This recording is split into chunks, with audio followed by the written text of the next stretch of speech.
एक वो लोगों को, जैसे हमारे प्रोफेसर साहब हिस्ट्री सिखाता है, बायोलॉजी सिखाता है, ज्योग्राफी, इंजीनियरिंग, ये सब, मगर दूसरा वो हथियार भी है। आपने बोला कि हमारा एजुकेशन सिस्टम था, आपका एजुकेशन सिस्टम कभी नहीं रहा है। ये बात आप समझिए, हिंदुस्तान का एजुकेशन सिस्टम कभी भी आज तक दलितों और पिछड़ों के हाथ में नहीं रहा है। मतलब पार्टिसिपेशन भी नहीं है। साहब को प्रोफेसर बना देंगे, रिस्पेक्ट दे देंगे,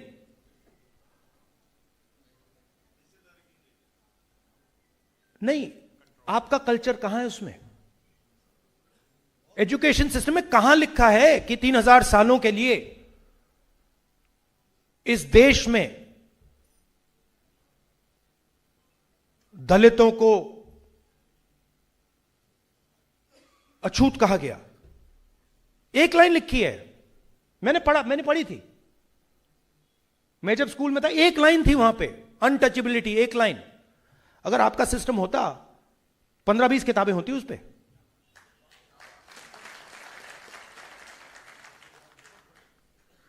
तो सिस्टम में पार्टिसिपेशन देना और सिस्टम में कंट्रोल देना बिल्कुल अलग बात है। पार्टिसिपेशन आपको दिया, कांग्रेस पार्टी ने भी दिया, अंबेडकर जी ने दिया, सबने दिया, मिलकर दिया, बट हमारी पूरी कोशिश हुई, मगर कंट्रोल आपको नहीं मिला।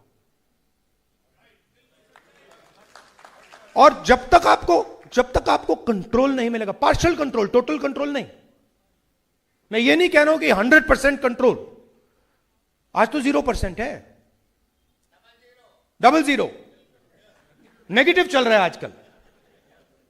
जब तक थोड़ा सा कंट्रोल, आपकी हिस्ट्री, आपका कल्चर, आपके जीने का तरीका, आपके आइडियाज, आप बोल रहे हो कि आपने राहुल गांधी का नाम लिया, फिर उसके बाद आपने अंबेडकर जी का नाम लिया, गांधी जी का नाम लिया। कुछ दिन पहले मेरे साथ एक लड़का काम करता है, मेरे पास आया, उसने कहा, देखिए आपने जो भारत जोड़ो यात्रा की, उसने देश का माहौल बदल दिया। मैंने उससे सवाल पूछा, मैंने कहा भाई बताओ एक बात, अगर मैं कन्याकुमारी से कश्मीर तक अकेला चल देता अकेला, तो माहौल बदल जाता क्या? तो आप कैसे कह सकते हो कि मैं कन्याकुमारी से कश्मीर चला और मैंने माहौल बदला? मैंने माहौल नहीं बदला, माहौल लाखों लोग जो चले थे उन्होंने बदला है। मेरा काम सिर्फ सुनने का है, चुप रहकर सुनने का है। आप अंबेडकर जी की बात करते हो, मैं आपसे पूछता हूं, मैंने उनकी किताब पढ़ी है, उनके जो आइडियाज थे, जो विचार थे, वो कहां से आए? क्या वो उनके दिमाग से आए? जनता से आए, आपसे आए? तो विचार किसके थे? विचार दलित समाज के थे, विचार पिछड़ा समाज के थे, आपके विचार थे, उन्होंने उसको क्रिस्टलाइज किया, वो आपकी आवाज बने। मगर आपके बिना ना अंबेडकर जी में, ना मुझ में, ना महात्मा गांधी जी में, ना किसी में शक्ति कुछ नहीं है हमारे में। पावर आप में है, हिस्ट्री आप में है, समझ आप में है, ट्रेडिशन आप में है। आपसे बात किए बिना मैं कभी आपकी जिंदगी को समझ सकता हूं क्या? कैसे? अगर मैं आपसे बात, अगर हिंदुस्तान के दलित नहीं बोलते तो लोगों को अनटचेबिलिटी के बारे में मालूम ही नहीं होता। तो ये जो हमने फोटो लगा रखी हैं, अंबेडकर जी कैटलिस्ट थे।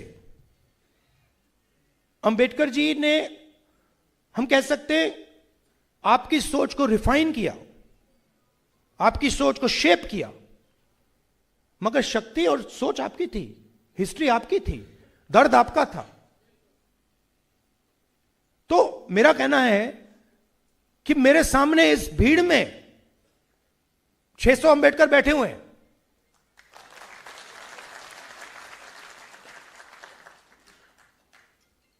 रियलिटी ये है, क्योंकि आइडियाज आपसे निकले थे, सोच आपसे आई है। और आजकल क्या हो रहा है, बड़ी अपॉर्चुनिटी मिल रही है। लोग डिप्रेशन में चले जाते हैं, उदास हो जाते हैं। एक्चुअली ये दलित इमेंसिपेशन, पिछड़ों के इमेंसिपेशन का नया फेज है, ये शुरू हो रहा है। क्योंकि अब हमने बात एक्सेप्ट कर ली है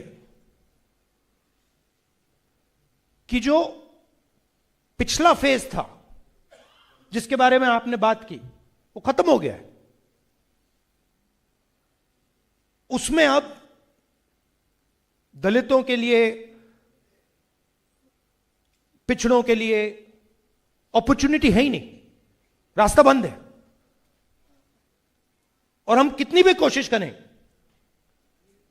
इस स्ट्रक्चर में हमारी प्रॉब्लम सॉल्व नहीं होने वाली है।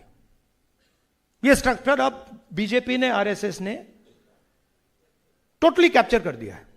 आप मुझे बताओ,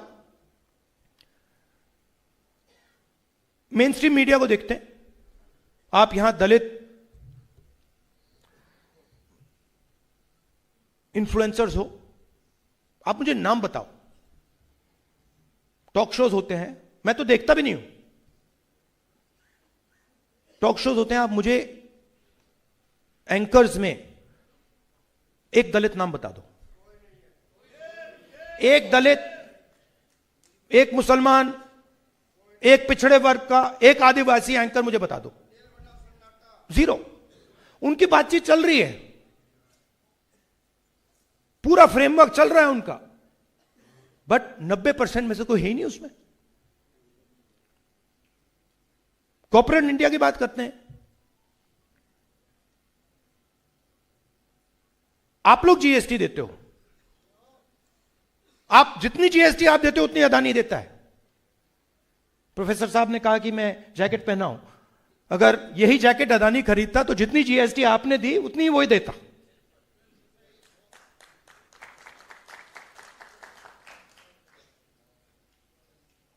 आप 200 सबसे बड़ी कंपनियों की लिस्ट निकालो, मालिकों की लिस्ट निकालो,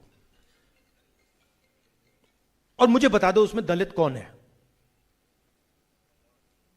15% आपकी आबादी है, 200 में से एक इंडस्ट्रियलिस्ट, 2 इंडस्ट्रियलिस्ट, 3 तो होने चाहिए, 5 होने चाहिए, 10 होने चाहिए, एक भी नहीं है, जीरो, -0, कोई है ही नहीं। मैनेजमेंट टीम की बात करो,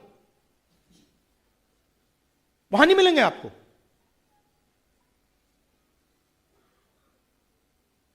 प्राइवेट अस्पतालों को देखो, उनके मालिकों की लिस्ट निकालो, वहां नहीं मिलेंगे। पिछड़े नहीं मिलेंगे, दलित नहीं मिलेंगे, आदिवासी नहीं मिलेंगे, माइनॉरिटी नहीं मिलेंगे, अति पिछड़ा नहीं मिलेगा। तो जहां भी देखो, जहां भी आप देखो, किसी भी इंस्टीट्यूशन में देखो, किसी भी संस्था में देखो, आपको नहीं मिलेंगे। और मैं कुछ दिन पहले एम्स का वहां फ्लाईओवर के नीचे गया, रात के टाइम गया था। वहां कौन बैठे थे? वहां कौन बैठे थे? दलित, पिछड़े, आदिवासी, सब वहां बैठे हुए थे। मनरेगा की लाइन में जाके देखो, दलित, पिछड़े, आदिवासी वहां मिलेंगे आपको। मगर इंस्टीट्यूशनल फ्रेमवर्क में, एजुकेशन सिस्टम में, हेल्थ केयर सिस्टम में, ब्यूरोक्रेसी में, जुडिशरी में, मैं ये कह सकता हूं कि हां 2-3% लोगों को बैठा देते हैं, मगर पावर किसी को नहीं देते। पावर किसी को नहीं देते। 90 लोग हिंदुस्तान के जो जीएसटी है उसको बांटते हैं, बजट बनाते हैं, अभी आ रहा है, आप देखना, फोटो लेंगे, 10-11 लोग पिछली बार दिखाई थी। मैंने कहा था हलवा बांट रहे, देखो हलवा बांट रहे थे, ऐसे 11 लोग बैठे थे, उसमें मैंने देखा भैया इसमें एक ओबीसी नहीं, एक दलित नहीं, एक आदिवासी नहीं, और खुल के सामने कह रहे हैं कि देखो भैया हम हलवा बांट रहे हैं। और हजारों सालों से हलवा बांटते जा रहे हैं। छोटा सा चेंज आया था 1947, 15 अगस्त, और प्रगति हुई। मैं ये नहीं कह रहा हूं कि प्रगति नहीं हुई, मगर मैं ये भी कह सकता हूं, और मैं कांग्रेस पार्टी का सिपाही हूं, मैं ये भी कह सकता हूं कि पिछले 10-15 साल में कांग्रेस पार्टी को जो करना था वो नहीं किया। मैं अगर ये नहीं कहूं आपसे तो मैं आपसे झूठ कह रहा हूं, और मुझे झूठ कहना अच्छा नहीं लगता है। ये रियलिटी है, ये रियलिटी है। अगर कांग्रेस पार्टी ने दलितों की, पिछड़ों की, अति पिछड़ों की, वही तो बोल रहा हूं। तो अगर हमने आपकी कॉन्फिडेंस मेंटेन की होती, कभी भी आरएसएस पावर में नहीं आ सकती थी।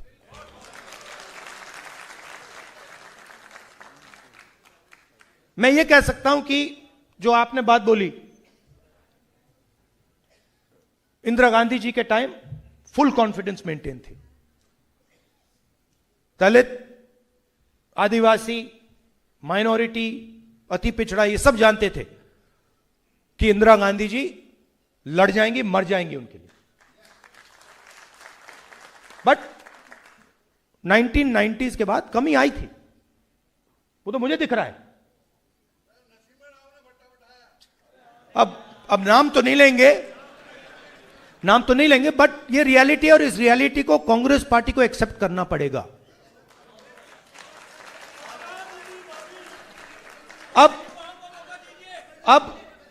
अब इसका मतलब क्या है? इसका मतलब है कि कांग्रेस पार्टी में पहले इंटरनल रेवोल्यूशन आना पड़ेगा, जिसमें हम आप लोगों को अंदर डालें।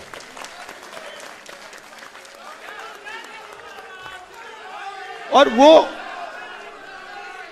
मैं आपको एक और बात बता देता हूं। देखिए, एक और बात बता देता हूं आपको।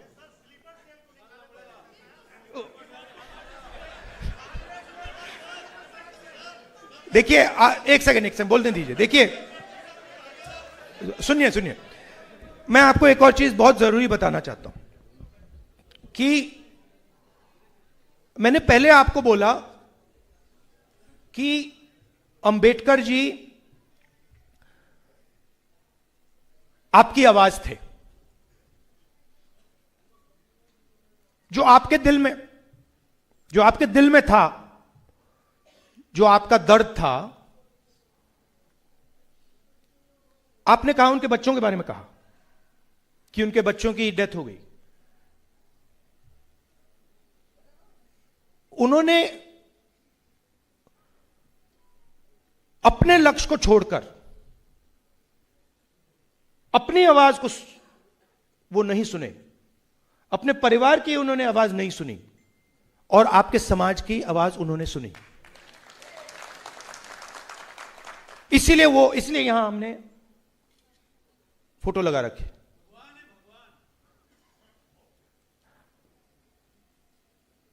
मगर हम कहते हैं कि देखिए, ये कॉन्स्टिट्यूशन जो है, ये अंबेडकर जी ने बनाया, ठीक है, मैं मान सकता हूं, मगर ये कॉन्स्टिट्यूशन जो है, इसको दलितों के दर्द ने बनाया। जो आपने ह्यूमिलिएशन सहा है, जो आपने डिसरिस्पेक्ट सही है, जो आप पर अपमान किया गया है, उसका नतीजा यह है। अगर आप पर अपमान नहीं होता, अगर आपको अछूत नहीं कहा जाता, तो मैं नहीं सोचता हूं ये कॉन्स्टिट्यूशन बनता। तो मैं उस परिवार से हूं जिसने इसको बनाने के लिए भी सैक्रिफाइस किया है। तो मैं इन बातों को समझता हूं, थोड़ा सा, पूरी तरह नहीं, थोड़ा सा समझता हूं।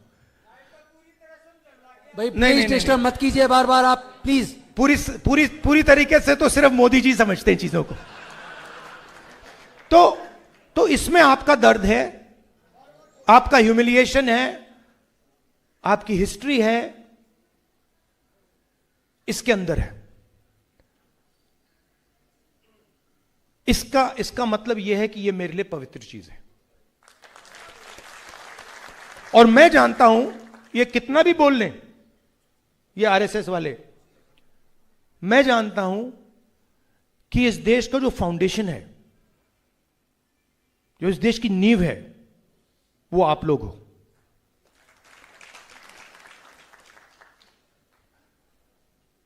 अब आप पर फुल स्केल आक्रमण चल रहा है, माइनॉरिटीज पर, दलितों पर, महिलाओं पर, आदिवासियों पर फुल स्केल अटैक चल रहा है। अब मैं खत्म फिदेल कास्ट्रो की एक कहानी से करूंगा, पता नहीं आपको अच्छी लगे ना लगे, लगेगी। जिन राजनेताओं को मैं बताता हूं उनको यह कहानी अच्छी नहीं लगती। तो फिदेल कास्ट्रो था, वहां पे वो रेवोल्यूशन कर रहा था क्यूबा में, सुना है नाम ना? सुना है। तो एक पत्रकार आया, न्यूयॉर्क टाइम्स का पत्रकार था, वहां पर लड़ाई चल रही थी, वो जंगल में बैठे थे। तो न्यूयॉर्क टाइम्स का पत्रकार गया, बैठ गया उनके साथ, कहता है भैया मैं आपका इंटरव्यू लूंगा। फिदेल कास्ट्रो ने कहा लीजिए। शुरू हो गया, कहता है फिदेल कास्ट्रो जी एक बात बताइए, आपकी जो मैनेजमेंट टीम है इसको आप ट्रेन कैसे करते हो? इनको आप मैनेजमेंट कैसे सिखाते हो? इनको आप मतलब लड़ना कैसे सिखाते हो? रेवोल्यूशनरी थॉट कैसे सिखाते हो? फिदेल कास्ट्रो जी उसके वो देखा, कहता है यार तू तो बड़ा बेवकूफ आदमी है, मैं थोड़ी सिखाता हूं। तो चौंक गया, कहता है सर आप नहीं सिखाते तो कौन सिखाता है? कहता है ये जो बटिस्ता बैठा है वो डिक्टेटर था, ये सिखाता है। तो फिर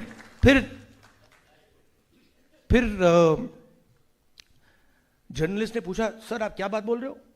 आप बोल रहे हो कि क्यूबा का जो डिक्टेटर है जिससे आप लड़ रहे हो वो आपकी मैनेजमेंट टीम को सिखाता है? फिदेल कास्ट्रो कहता है हां, मैं क्या करता हूं, मैं लोगों को लड़ाता हूं, आधों को मार देता है, बाकी भाग जाते हैं, जो बचते मेरी मैनेजमेंट टीम है। वही काम हो रहा है, वही काम हो रहा है। मोदी जी डरा देता है, भाग जाते हैं,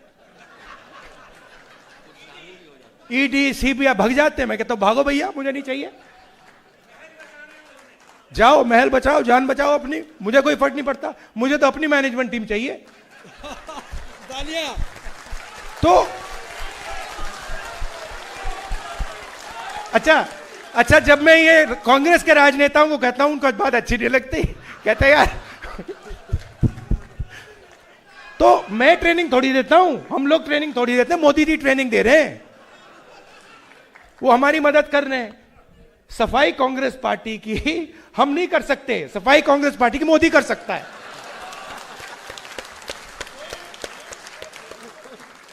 और हमारा काम जब मतलब लोग दौड़ रहे हैं उस साइड, तो हमारा काम दरवाजे खोलने का, ये जो सच्चे मैनेजर्स हैं आ जाए अंदर। तो ये चल रहा है आजकल। अंत में मैं आपसे कहना चाहता हूं, देखिए वो अभी आएंगे, वो सब होगा, थोड़ा सा टाइम लगता है इन चीजों में, मगर आप देखेंगे ये शुरू हो गया है।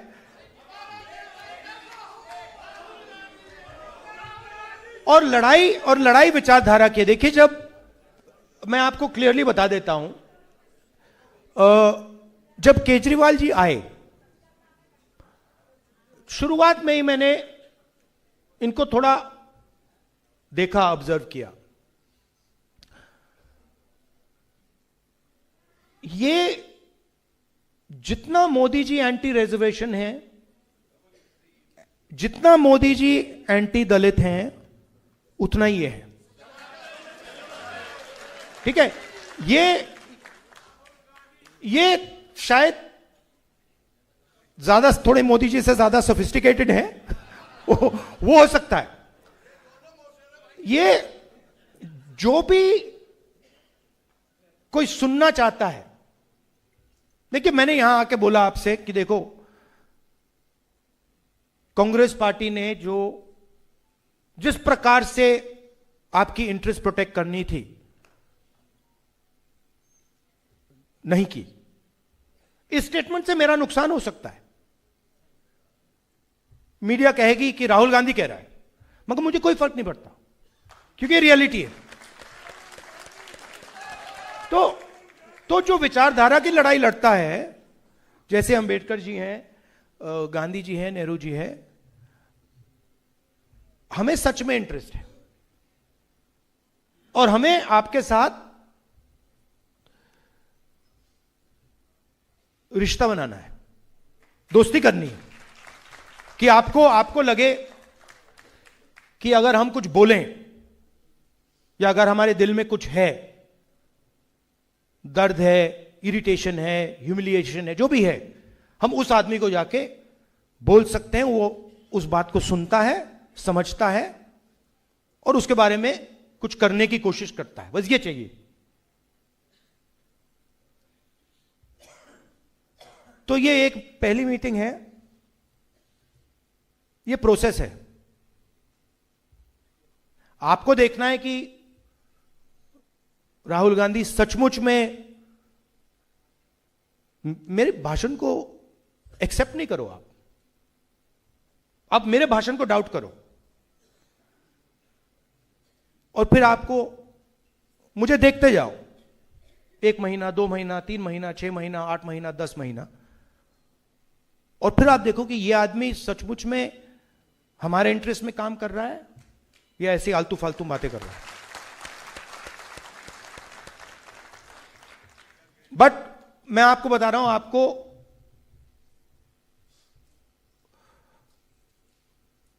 कॉन्फिडेंट रहना चाहिए। ये कुछ नहीं कर सकते हमारा, ये बीजेपी वाले हैं, इनकी बस की नहीं है, ये देश को नहीं चला सकते, ये फ्रॉड है, पूरे फ्रॉड है, टोटल फ्रॉड है, ये मैं बता रहा हूं आपको। ये प्रॉब्लम क्या है कि हम लोगों में यूनिटी नहीं है, हम लोग बटे हुए हैं। जिस दिन हम लोग एक हो गए ना, ये भाग जाएंगे। मेरा पंजाब में हमारा एक कार्यकर्ता एक दिन मुझसे मिला, कहता है राहुल जी, आप जिस दिन ये कांग्रेस पार्टी की जो ओरिजिनल बेस है, जिस दिन ये एक हो गई ना, ये सब आरएसएस वाले भागेंगे, यहां से भागेंगे, ये रुकेंगे भी नहीं, भाग जाएंगे ये। तो थोड़ा सा यूनिटी पे काम करना है, दूसरे की भी सोचनी है। जैसे आपने बिल्कुल सही बोला, मैंने कहा दलितों का नाम लिया और मैंने गलती की, मैंने अति पिछड़ों का नाम नहीं लिया, लेना था। तो सबको लेकर आगे चलना है। दलितों की इश्यूज थोड़ी अलग हैं, अति पिछड़ों की थोड़ी अलग है, माइनॉरिटीज की थोड़ी अलग है, बट सुनकर सबको एक साथ लेकर आगे चलना है। और एक मुझे लगता है शायद थोड़े साल लगेंगे, बट जो एक प्रकार से मोहन भगवत जी ने कहा कि जब कॉन्स्टिट्यूशन बना था तो हिंदुस्तान को आजादी नहीं मिली थी, तो उनका कहना था कि सच्ची आजादी मोदी जी के अंडर मिली, राम मंदिर, जिसमें ना किसी दलित को इनॉग्रेशन में, ना किसी दलित को बुलाया, ना किसी आदिवासी को बुलाया, ना किसी गरीब को बुलाया, अदानी जी अंबानी जी को नचा दिया। तो उन्होंने दूसरी आजादी की बात की, मगर एक्चुअली वो नहीं समझे कि वो दूसरी आजादी उनकी वाली नहीं है, वो हमारी वाली है, वो आने वाली है। और उसमें मैं आपको आखिरी बात बताता हूं, उसमें हमें सिर्फ रिप्रेजेंटेशन के लिए नहीं लड़ना है। आप लोग सिर्फ रिप्रेजेंटेशन के लिए लड़े थे, पॉलिटिकल रिप्रेजेंटेशन। कांशीराम जी जिन्होंने बहुत अच्छा काम किया, वो पॉलिटिकल रिप्रेजेंटेशन के लिए लड़े थे। हुआ क्या, इन्होंने पॉलिटिकल रिप्रेजेंटेशन को इरेलेवेंट कर दिया। आज पॉलिटिकल रिप्रेजेंटेशन का कोई मतलब ही नहीं है। तो आज नहीं, वो लोकसभा में एमपीज मुझे कहते हैं बीजेपी के, भैया हमारी तो यहां पे मूर्ति बना रखी है। मतलब सर हम मतलब चुनाव जीत के आए, हमने सोचा था एमपी बनेंगे, यहां पे तो भैया मूर्ति बना के खड़ा कर दिया है, और मूर्ति बोल भी नहीं सकती। तो जो संस्थाएं हैं, जो इंस्टीट्यूशंस हैं, चाहे शिक्षा के इंस्टीट्यूशंस हैं, कॉर्पोरेट इंडिया है, जुडिशरी है, इसमें शेयर ऑफ पावर चाहिए। शेयर ऑफ पावर और शेयर ऑफ पावर और रिप्रेजेंटेशन में बहुत फर्क है। शेयर ऑफ पावर मतलब, जैसे मैंने आपसे कहा 90 लोग बजट को बांटते हैं, आपने वहां पे 3 ओबीसी दे रखे हैं, 3 ओबीसी अफसर दे रखे हैं, उनको पीछे बैठा रखा है। 50% उनकी आबादी है, बट शेयर ऑफ पावर 5%। दलित 15% है हिंदुस्तान में, 16 कह लो। Share of power 1%। मैं सिर्फ बजट की बात कर रहा हूं। तो अगला सवाल शेयर ऑफ पावर और शेयर ऑफ वेल्थ का है। अदानी जी को हिंदुस्तान पूरा का पूरा धन दे रहा है, 16 लाख करोड़ रुपए, 16 लाख करोड़ रुपए 25 लोगों का कर्जा माफ किया है। 25 लोगों का 16 लाख करोड़ रुपए माफ किया। एयरपोर्ट दे रहे हैं, पोर्ट दे रहे हैं, सब उनको दे रहे हैं। तो ये धन की भी लड़ाई है। अगर देखिए, अगर धन की भागीदारी नहीं मिली, अगर इंस्टीट्यूशनल रिप्रेजेंटेशन नहीं मिला, और मान लीजिए अगले इलेक्शन में हम पूरा का पूरा रिप्रेजेंटेशन ले लें, तब भी प्रॉब्लम सॉल्व नहीं होगी। बिल्कुल ठीक है, क्योंकि फिर से वो संस्थाओं का कंट्रोल लेकर फिर से खत्म कर देंगे। मैंने लिस्ट देखी, आप हिंदू कॉलेज में हैं, किसी ने मुझे आरएसएस की इंटरनल जो लिस्ट है, वाइस चांसलर्स, ये जो बोर्ड्स कॉर्पोरेशंस हैं, वो लिस्ट किसी ने मुझे भेज दी। तकरीबन 3000 लोगों की लिस्ट है, सारे के सारे अपर कास्ट है उसमें, सारे के सारे अपर, उसमें एक दलित भी नहीं है, कुछ नहीं है। तो क्या किया, आदिवासी राष्ट्रपति बना दी, मगर कोई पावर नहीं दिया।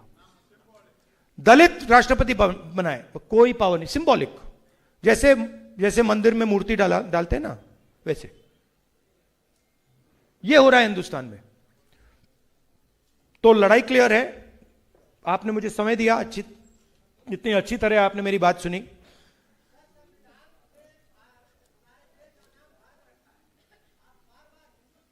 सही बात है, गलती है, भारत बोलूंगा। देखिए यही तो है ना। अब देखिए कितनी गहरी बात बोली है इन्होंने। हाँ, तो अब देखो, अब मोदी जी के सामने इसने ये कह दिया होता तो फिर क्या होता, पकड़ के अंदर कर देते। और मैं जाके गले मिलूंगा, कहूंगा भैया धन्यवाद आप